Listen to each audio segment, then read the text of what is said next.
Oslo, Norway, one of a growing number of places in Europe Muslims have been calling home. And like many in such communities, Norway's Muslims are battling to keep their youth from the clutches of groups like the Islamic State. I usually describe these leaders of these groups as the world's best social workers.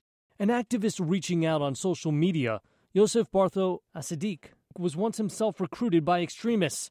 He spoke to VOA via Skype. This youth, they need something every day. It's impossible for most to have all these other activities. Experts say Muslim communities in Europe face several challenges. They're often split along ethnic lines. Et notre solidarité.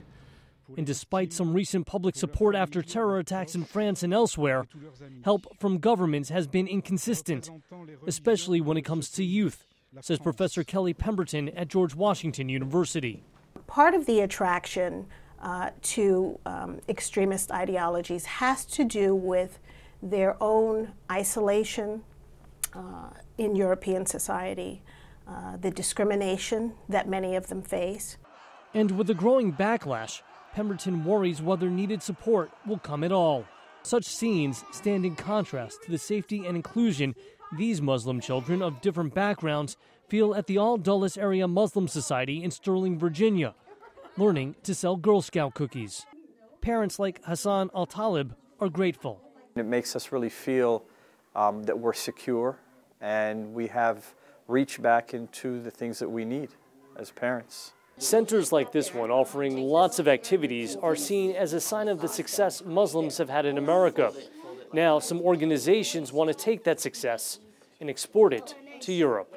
One such group is the Islamic Society of North America's Office for Interfaith and Community Alliances, led by Sayyid Saeed, who argues Muslim communities in Europe must also step up.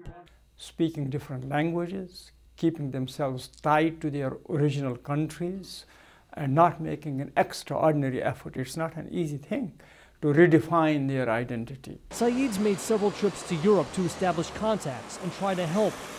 The worry is that for some young Muslims, time may be running out.